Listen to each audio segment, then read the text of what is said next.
à partir du moment où tu te concentres sur la situation d'un tel ou une autre personne, et ben en fait c'est tout simplement que toi t'as rien à dire par rapport à toi-même. Oui, ok, tu dois te décharger, vider ton sac, bien sûr.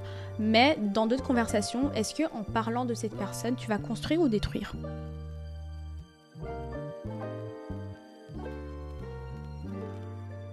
Salut tout le monde et bienvenue dans Renaissance Lumineuse. Je m'appelle Vénissa Et moi c'est Charlotte. et nous sommes trop contentes de vous retrouver pour ce nouvel épisode. Alors, pour les personnes qui ne savent pas, Renaissance Lumineuse, c'est né parce qu'en fait, on a été transformés par Jésus-Christ, Shirley et moi. On a juste voulu partager ça avec les autres, en fait. Parce qu'on sait qu'il y a tellement de personnes qui souffrent, il y a tellement de personnes qui n'ont pas d'espoir, tellement de personnes qui marchent dans l'obscurité. Et on s'est dit qu'on ne voulait pas garder ça pour nous, on ne voulait pas garder la parole de Dieu pour nous. Et on veut juste partager notre cheminement, les choses qu'on apprend avec le Seigneur, avec vous. On est loin d'être parfaite, on est loin d'être des enseignantes. On sait juste que Jésus peut faire la différence dans la vie de quelqu'un. Et c'est pour ça qu'on est là, on parle de plusieurs sujets. On parle des relations, on parle de la santé mentale, on parle de choses bibliques aussi. Et si ça t'intéresse, n'hésite pas à t'abonner et à être dans la team lumineuse. Voilà, bienvenue. Bienvenue. Comment tu te sens ? Je me sens tellement bien. Je me sens bien. Je me suis réveillée ce matin. Je voulais pas sortir de mon lit. Mais au final, j'étais trop contente de me dire ok, vas-y, on se réveille. On prépare l'épisode. On vient, on tourne. Il fait beau. Tout va bien. Et toi ? Comment ça va, ma belle ? Franchement, moi pareil, ce matin, j'étais tellement dans ce confort de mon lit, dans la chaleur de mes draps. Je me suis dit franchement non, c'est pas possible. Ouais. Vraiment, je voulais pas me réveiller, puis après je me suis dit non, je vais me lever parce que de toute façon on avait convenu à une certaine heure. Donc je me suis dit là, ce que je suis en train de faire, c'est perdre mon temps dans mon lit alors que je suis censée me préparer et là je vais être en retard encore une fois. Donc du coup, je me suis juste préparée et franchement, je suis trop contente. Comme je te l'avais dit tout à l'heure, vraiment, cette semaine, j'ai l'impression que c'est une semaine qui va être vraiment très chargée. Mais je suis trop heureuse, genre vraiment, je suis trop heureuse. J'ai l'impression que c'est même pas le temps parce que franchement, tu as dit il faisait beau, mais ce matin... Ce matin, pas trop. Je sais pas quoi. Mais franchement, non, moi je suis trop contente et j'espère que vous tous, vous êtes contents. Oui. Et que vous allez tout simplement trouver votre safe place ici et que vous allez sourire durant cet épisode. Oui. En fait, on va parler de quelque chose, d'un fléau en fait. C'est d'un fléau qu'on a maintenant, qu'on a tellement normalisé, qu'on a l'habitude de le faire et que parfois même on s'en rend pas compte parce que c'est carrément enraciné dans nos cultures, c'est une habitude dans nos familles, chez nos amis, au travail, à l'église. Et en fait, c'est tout simplement les ragots. Les gossips, tout le temps en train de parler sur les autres, sur ce que l'autre a fait, sur les histoires d'un tel. Et au final, en fait, on se rend pas compte, mais on lâche des critiques et il y a un impact, il y a des conséquences après ces critiques-là. Et tout simplement, c'est ça. Ouais, et on pense que c'est un épisode qui est super important parce que on se rend pas toujours compte à quel point ça peut avoir un impact tellement négatif de ragoter, d'avoir des gossips et de juste mal parler, d'avoir la mauvaise langue, littéralement. Le titre de cet épisode, la mauvaise langue, ça a un impact négatif et on se rend pas toujours compte. Et dans cet épisode, on va parler justement de ça et comment aussi on peut arrêter de faire des ragots, d'avoir des ragots. De ragoter, de gossiper. Comment est-ce qu'on peut arrêter ça ? Tu disais, Shirley, tu as commencé à dire que tu vois, c'est dans nos cultures, etc. C'est tellement vrai parce que j'ai l'impression qu'avoir des ragots et faire du gossip, c'est quelque chose qui est embelli. C'est embelli. On voit pas les mauvais côtés de ça. Et je me souviens, j'étais sur TikTok et il y avait ce truc, une trend, c'était aller boire du café avec ma copine et dire les ragots, les derniers ragots. Tu vois, il y a ce truc de I have tea, the tea is hot. Et c'est... Allez, on parle de la vie des gens. Ça a vraiment un impact. Et ne perds pas ton temps à te focus sur ce que tel a fait, ce que X a fait. Concentre-toi sur toi, sur ta vie, tu vois. C'est tellement important. C'est vrai. Parce qu'en fait, moi, je pense que à partir du moment où tu te concentres sur la situation d'un tel ou d'une autre personne, et en fait, c'est tout simplement que toi, t'as rien à dire par rapport à toi-même, étant donné que t'es tellement concentré sur la vie des autres. Et que tu disais dans les cultures, moi personnellement j'ai grave grandi dans ça. En fait par culture, genre de tout le temps être en train de parler et tout ça. Chez nous ça s'appelait Los Chismes. Et en fait c'était vraiment t'as vu, elle a fait ça, etc. Et elle, elle aime pas parce que elle est comme ça. Ou la femme de mon frère, elle est comme ci. Et en fait, au final, on se rend pas compte, mais encore une fois, genre la bouche a tellement de pouvoir. Et automatiquement, on a pris cette habitude de parler. Et en fait, c'est même devenu quelque chose, même ce qu'on te confie à toi-même, on commence à le partager avec tout le monde. Ouais. Voilà, c'est ça. Mais même, enfin, ce qui est le plus triste, c'est qu'on retrouve ça dans nos églises aussi. Et ce qui me fait de la peine, c'est que je sais qu'il y a des gens qui ont sûrement été blessés par des frères et des sœurs en Christ à cause de ça. Parce que, oh, mais vous avez, enfin, toute l'église parle de la personne, de la situation de la personne. Et qu'est-ce qui se passe? La personne finit par partir, tu vois.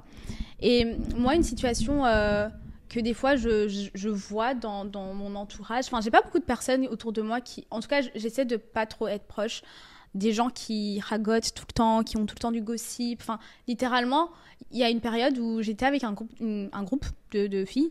Et quand j'étais avec elles, mon énergie était basse parce qu'en fait, quand j'étais avec elles, je savais que ça allait ragoter. Je savais qu'il y allait y avoir du gossip, tu vois. Et quand tu confrontes les gens avec ça, des fois, les personnes peuvent dire « Oui, mais je me décharge juste. » On est d'accord que des fois, tu dois te décharger, tu vois. Ouais. Des fois, tu as des frustrations. Mais est-ce que tu te décharger à 5-6 personnes?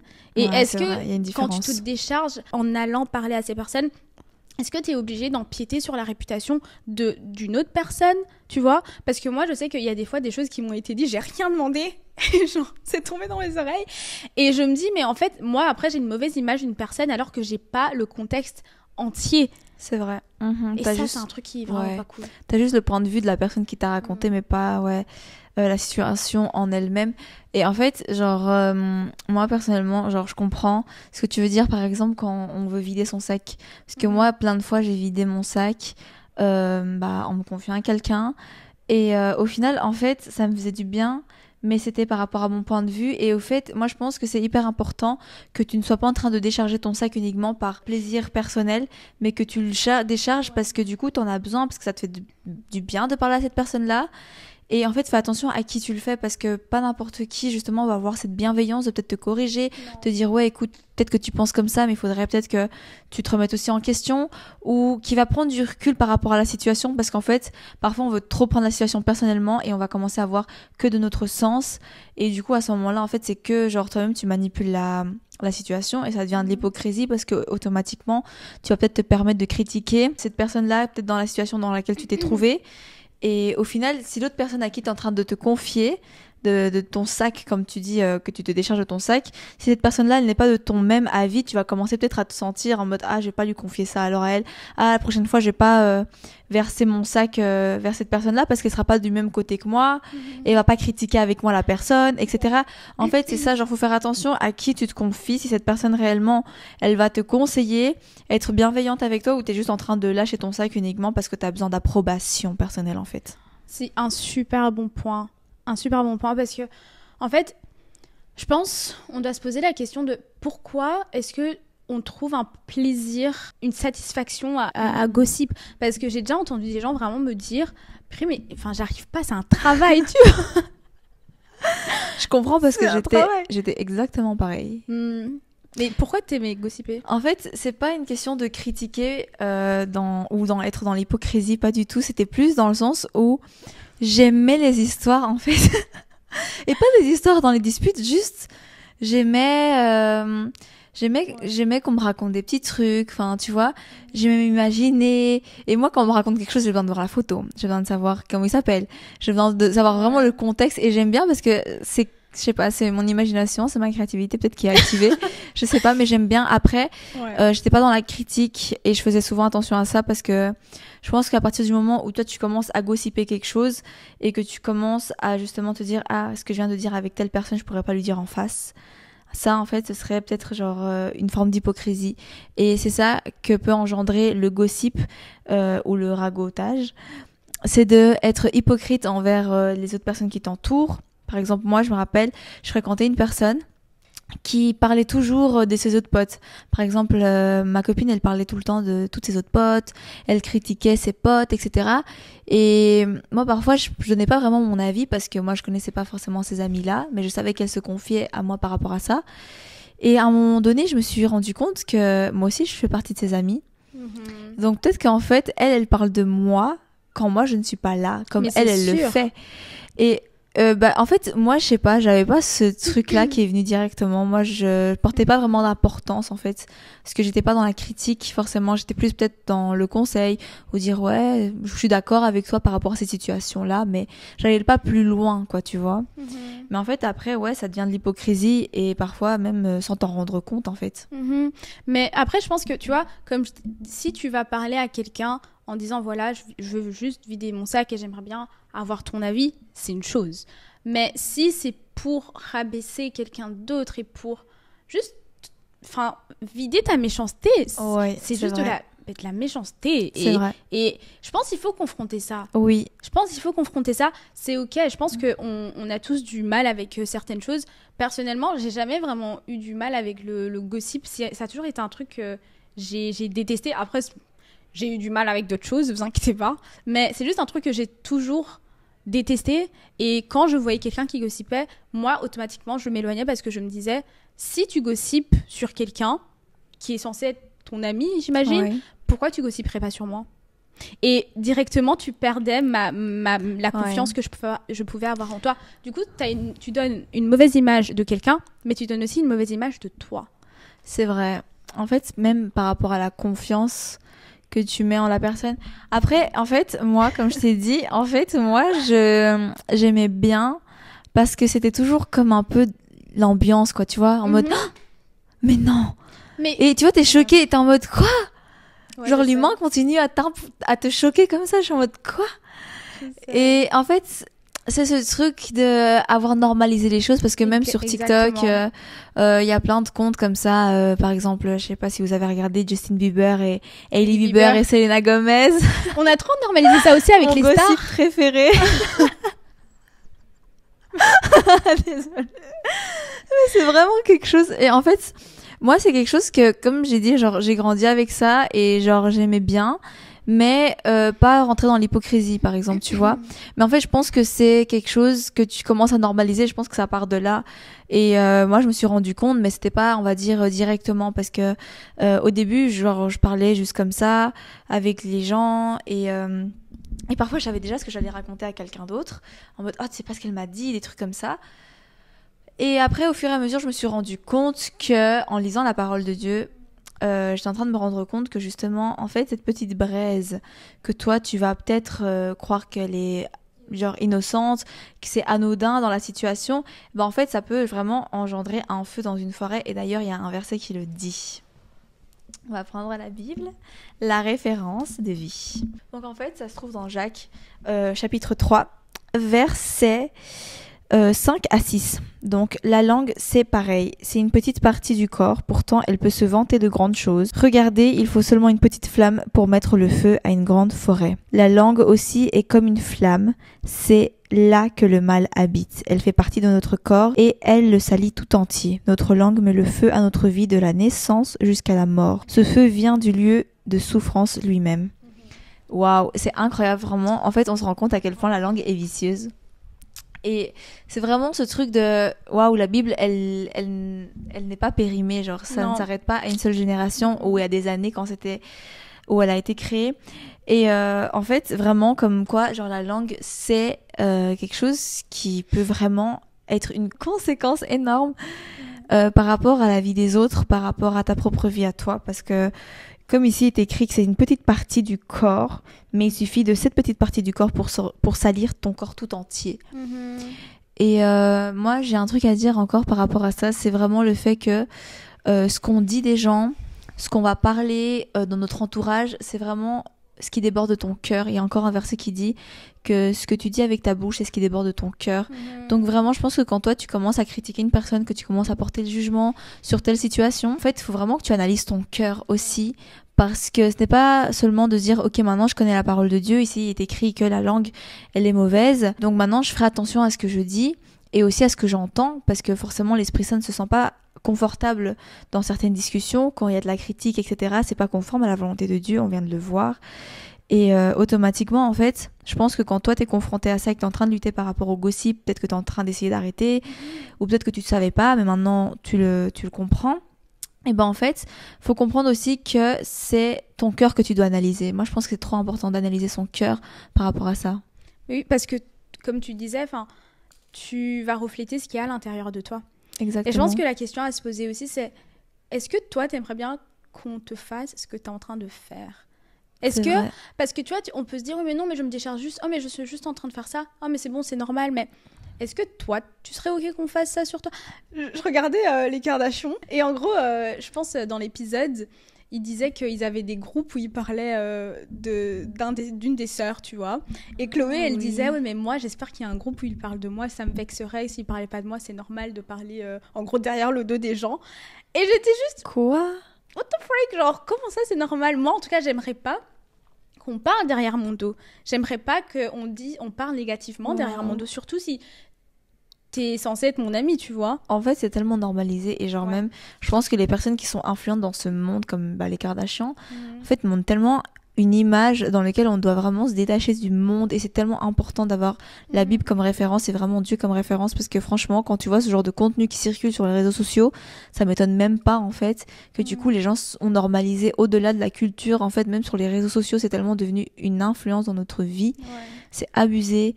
Et moi personnellement non plus, j'aimerais pas qu'il y ait genre un groupe, imagine tes proches et en fait même je pense que c'est un truc de fou. genre, ta vie personnelle, parfois, elle peut se retrouver dans la bouche des gens. Et c'est pour ça que c'est tellement important à savoir et de pas te confier à n'importe qui aussi. Ouais. Parce que c'est pas en mode, ouais, mais bon, c'est elle verra avec Dieu. Et puis voilà, moi je l'ai confié, c'est tout. Non, genre toi aussi, aie cette sagesse et dis-toi que toi maintenant, si t'es en train de confier quelque chose à cette personne-là et que tu sais peut-être que t'as pas la sûreté que cette personne-là va le garder pour elle, bah dis-toi que ce que elle va raconter sur toi, il y aura quand même un impact dans ta vie. Donc, sois pas genre juste ignorante parce qu'on a déjà vu que la bouche avait du pouvoir et je l'ai encore dit tout à l'heure.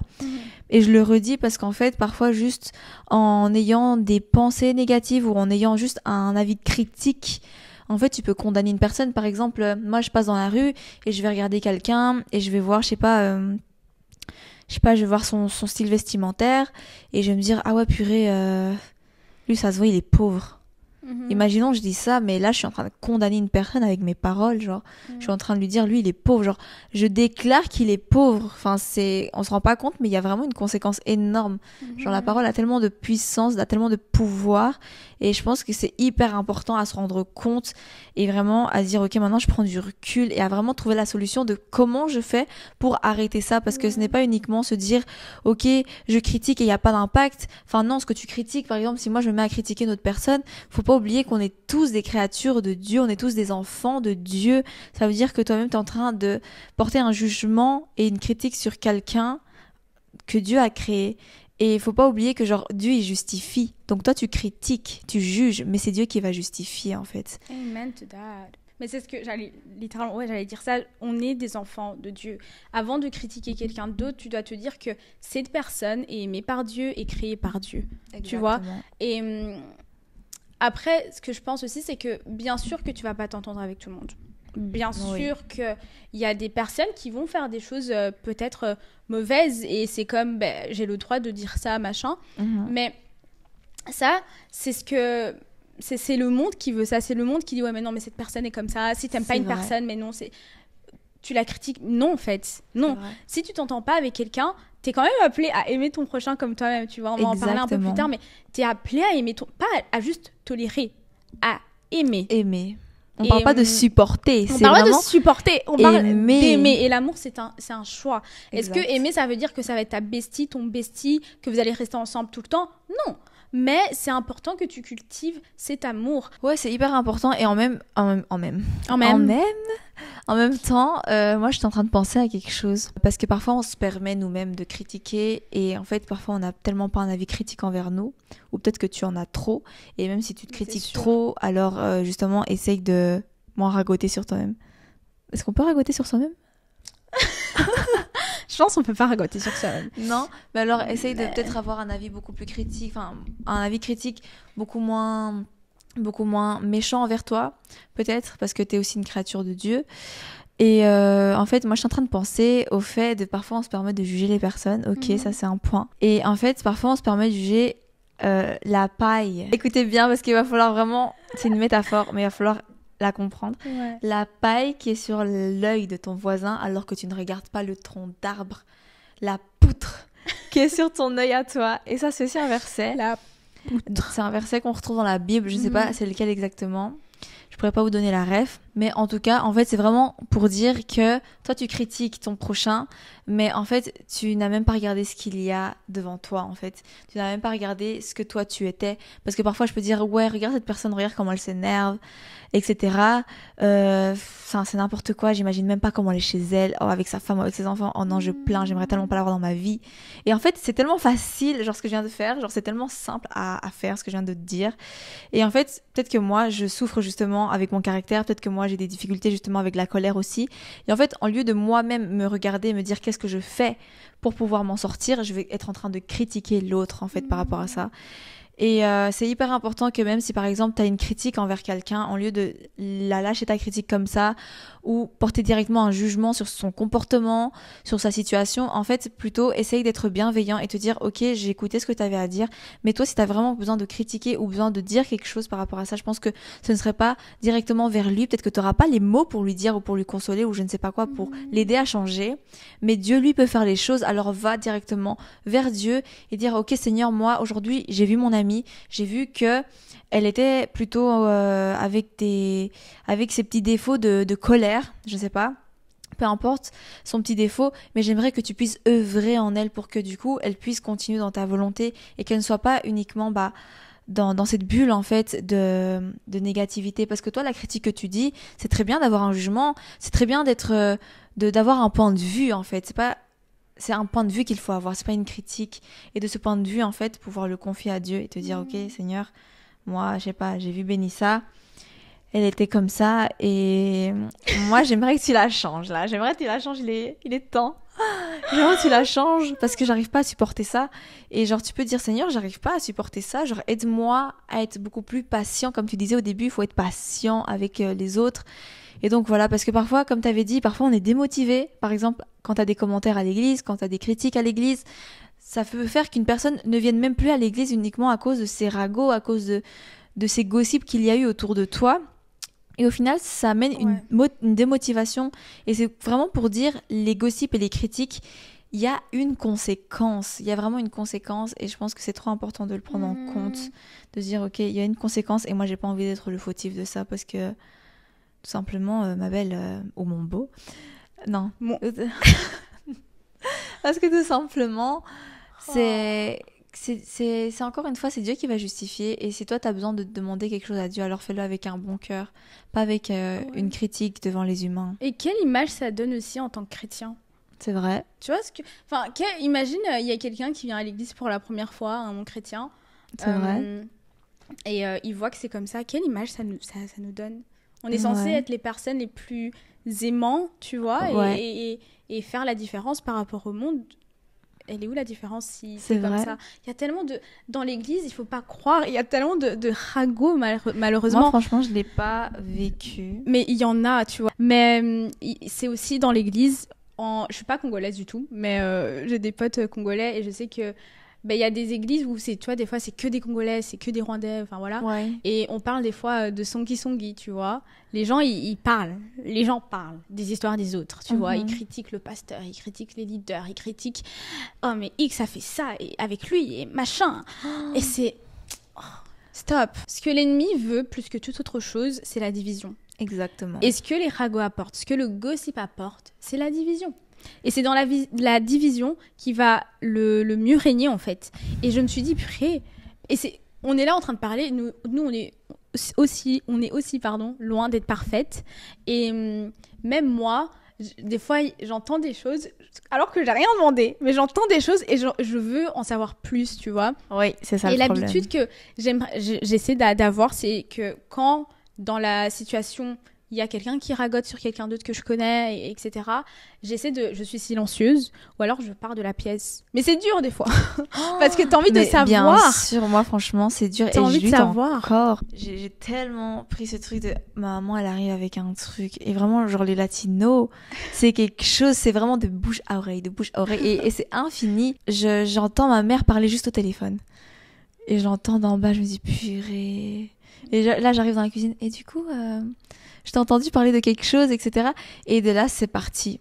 Et après ça, je vais le raconter à un ami. Et après, cet ami-là va raconter à sa maman. Et c'est quelque chose, ça part. C'est Hein. vite fait. Mais c'est quelque chose qui se propage. C'est pour ça que j'ai dit au début, c'est un fléau. Et en fait, genre, maintenant, si on devrait parler de solutions, genre, toi, est-ce que tu aurais, genre, plutôt un conseil par rapport à ça? Parce que, franchement, c'est dur, surtout quand quand t'es né dans ce style de culture ou dans ce genre d'environnement, ou si t'es encore dans un entourage qui est très critique, peut-être que tu t'en rends pas compte, mais peut-être que maintenant, avec cet épisode, tu vas peut-être analyser quels sont réellement les propos qu'il y a au sein de ton groupe, et tu vas te rendre compte. Ouais, et je pense aussi que, enfin, le fait de pas gossip, t'es tellement en paix avec toi-même aussi. Tu vois, t'es intègre. T'as cette intégrité. Tu trouves pas? Ah ouais? Dans le sens où, bon, en fait, t'as cette intégrité. Ce que les gens voient, c'est ce que tu es. Je sais pas, pour moi, c'est intègre de pas gossip. En fait, moi, je pense que c'est juste quelque chose que t'as pas besoin. Genre, par exemple, à l'heure actuelle, moi, je suis en train d'arrêter de gossip aussi. Et... Ah ouais? Ah ouais? Je le fais beaucoup moins. En fait, à partir du moment où j'ai lu, comme je l'avais dit, j'ai compris. Et c'est vrai que c'est un combat tout le temps parce qu'il y aura toujours des gens autour de toi qui vont avoir ce genre de jugement. Donc c'est tout le temps essayer de se remettre dans cette position de non, moi je veux pas gossip. Mais franchement, en fait, je pense que juste au final tu te rends compte que t'en as pas besoin. T'en as pas besoin. Ouais, genre j'ai pas besoin. Et genre même après, c'est tellement que t'as plus cette habitude d'être entouré de ça, c'est comme si maintenant, quand t'es entouré de ce genre de personnes qui parlent autour d'une table, encore une fois, et qui critiquent, t'es même plus confortable parce que tu vois que c'est des conversations qui sont même pas genre productives ou qui t'apportent quelque chose. C'est vraiment quelque chose où t'es tout le temps en train de critiquer et franchement, genre comme t'avais dit, genre l'amour pour les uns et les autres, c'est pas là pour critiquer. Non. Et encore une fois, on doit être les premiers à montrer notre amour et si on veut porter un point de vue, que ce soit avec humilité aussi. Et ne pas sentir ah mais tu sais moi franchement j'aurais pas fait ça. Ouais. Non, c'est vraiment être humble aussi et être comme ça avec notre entourage. Exactement. Et du coup enfin je viens d'avoir juste une révélation que j'ai eue entre guillemets. Je pense que la première chose à faire pour ne plus gossip, c'est de changer ton entourage. Ça va être difficile d'arrêter de gossip si tu ne traînes qu'avec des gens qui gossipent. On devient ce que l'on fréquente. Exactement. Ça. Ensuite de ça, c'est te dire, oui, ok, tu dois te décharger, vider ton sac, bien sûr. Mais dans d'autres conversations, est-ce qu'en parlant de cette personne, tu vas construire ou détruire? Waouh! Est-ce que tu vas construire ou détruire? Ma belle, tes phrases comme ça. Non, mais c'est vrai, moi, je me dis ça. Est-ce qu'en raison. disant ça, est-ce que ce que tu vas dire, ça va être construire quelqu'un ou détruire la réputation de quelqu'un? Ok. Ensuite, je pense qu'en fait, pour plus gossip, au final, c'est aimer ton prochain comme toi-même, comme je disais au début. Et plus tu passes du temps avec le Seigneur, plus tu deviens comme lui, parce que tu deviens ce que tu fréquentes. Exact. Et même si tu dis non, mais moi, ça m'impacte pas, moi, je me fais pas influencer, parce que le nombre de personnes, franchement, le nombre de personnes qui m'ont dit ça, mais non, t'inquiète, moi, je suis pas une personne influençable. Non. Mais franchement, comme on a dit ici, la langue, ça lit tout ton corps. Une petite partie, c'est suffisant pour salir tout ton corps. Et une braise est suffisante pour mettre le feu dans une forêt. Et même tout le monde est influençable. Il n'y a pas de... Tout le monde est influençable, tu vois. Donc, il faut faire attention à ça. Et plus tu passes du temps avec Dieu, plus il va te remplir et plus tu auras de l'amour à donner pour les autres. Oui, c'est ça. Et il y a un verset dans 1 Corinthiens 13 qui est très très connu, à partir du verset 4, qui dit « L'amour est patient et bon, il n'est pas envieux, ne se vante pas et n'est pas prétentieux. L'amour ne fait rien de honteux, n'est pas égoïste, ne s'irrite pas et n'éprouve pas de rancune. L'amour ne se réjouit pas du mal, il se réjouit de la vérité. Amen. En toutes circonstances, il fait face, il garde la foi, il espère, il persévère. » Waouh. Je connais tellement ce verset et franchement, à un moment donné, je m'étais donné un objectif de le connaître par cœur, mais je le connais pas par cœur. Pas encore. Je connais que le début. Mais franchement, ce verset-là est tellement primordial. Tellement. Je pense qu'on doit rechercher cet amour-là. On est appelé à aimer son prochain comme nous-mêmes. C'est un commandement. C'est pas juste tu devrais le faire. Non, c'est C'est- le deuxième commandement le plus important. Tu dois aimer ton prochain comme toi-même, en fait. Tu vois. Exactement. Et je pense que la manière d'aimer ton prochain comme toi-même, c'est de connaître d'abord l'amour de Dieu. Exactement, parce qu'en fait, on avait dit aussi Ouais. que ta bouche sort de ce que ton cœur abonde. Parfois, genre, on est en mode, mais comment mon cœur va être rempli?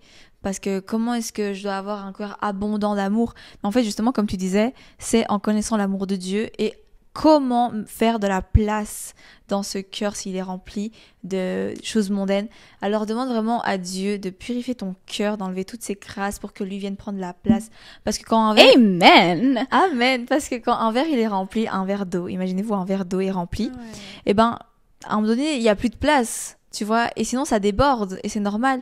Et du coup en fait le truc c'est que maintenant imaginons tout ton verre d'eau est rempli de mauvaises choses, quand Dieu il va vouloir essayer de mettre quelque chose, et ben genre d'abord ce qui va déborder c'est des trucs mauvais, tu vois. Le verre quand il est rempli, et ben il n'a pas de place et il va déborder, il va commencer à ne plus être dans le verre.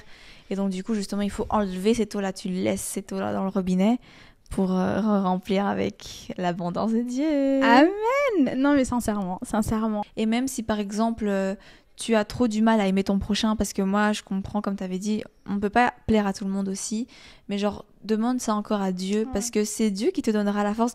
Dieu il te demande pas de aimer ton prochain par tes capacités, encore une fois, ce que Dieu il te demande à travers la Bible, à travers sa parole, c'est parce qu'il demande réellement que tu fasses appel à lui pour pouvoir le faire, parce qu'autrement nos limites sont genre trop limitées, justement, les humains on est trop limités, et c'est pour ça que de ton point de vue humain ce sera genre impossible parfois, où t'es en mode mais comment est-ce qu'elles font? Nous on n'est pas parfaites, on lutte encore, mais justement on essaye d'épuiser la source abondante qui est Dieu en fait, tout simplement, et de là pouvoir faire sa volonté. Amen. Je pense que c'est juste un sujet qui est super important et des fois peut-être on le regarde pas assez, mais C'est vrai. ça fait trop du mal à l'église, au corps du Christ et ça doit cesser. Et maintenant, ça. je vais prier. Yes. Seigneur, je prie que tu puisses mettre les bons mots, Seigneur, dans ma bouche et que tu puisses venir prendre toute la place, Seigneur, dans ce podcast, dans cette vidéo. Seigneur, je prie pour toutes les personnes qui nous regardent et qui aimeraient arrêter de gossip et qui aimeraient, Seigneur, être remplies, Seigneur, par ton amour, Seigneur. Je prie, Papa, que tu puisses ramener l'union entre nous, dans l'Église, dans le corps du Christ, et que l'ennemi, Seigneur, quand il vient, qu'il ne trouve rien pour nous diviser. Je prie, Seigneur, qu'on puisse, nous tous, moi, Shirley, et les personnes qui nous regardent ou nous écoutent, on puisse vraiment pratiquer, Seigneur, cet amour de 1 Corinthiens 13 qui dit que l'amour est patient et bon, n'est pas rempli d'ego, Seigneur, n'est pas rempli d'envie, n'est pas mauvais, Seigneur. Aide-nous, Seigneur, à nous concentrer sur toi, sur ce que tu veux pour nous, Seigneur, sur ta volonté pour nous, au lieu de se concentrer, Seigneur, sur ce qui se passe dans la vie des autres. Aide-nous à vouloir le meilleur pour les autres, toujours le meilleur pour les autres, et à vraiment se dire qu'est-ce qui construit et qu'est-ce qui détruit, et à vraiment être ces personnes qui construisent, Seigneur. Que quand on parle derrière le dos de quelqu'un, c'est pour construire cette personne, c'est pour dire à quel point cette personne est incroyable, à quel point cette personne est inspirante, Seigneur. Et je prie vraiment que tu puisses nous donner à chacun un bon discernement pour savoir quand ouvrir notre bouche et quand fermer notre bouche, Seigneur. Bénis chaque personne qui nous regarde et merci pour ta bonté et ton amour. J'ai prié en ton nom, Jésus. Amen. Amen, c'était très bien, franchement, merci beaucoup Amen. pour cette prière. Du coup voilà, c'est la fin de cet épisode, on espère que vous avez aimé, partagé autour de vous. On sait jamais, quelqu'un a besoin de cet épisode-là. Si tu connais quelqu'un qui gossip, envoie-lui avec bienveillance, pas avec une arrière-pensée de critique, encore une fois. Et puis si tu ne savais pas que le gossip avait un impact, et j'espère qu'on a pu t'aider par rapport à ça. N'hésite pas à commenter, à nous dire ton point de vue, comment tu as trouvé cet épisode-là, à nous commenter aussi des autres sujets qu'on pourrait parler au sein de ce podcast. Et aussi, abonne-toi et like. Et n'hésite pas aussi à t'abonner sur nos réseaux sociaux. On a TikTok, Apple Podcasts, Spotify, Instagram. On est partout. Voilà. Donc c'était Renaissance. Lumineuse. Bye Que Dieu te bénisse.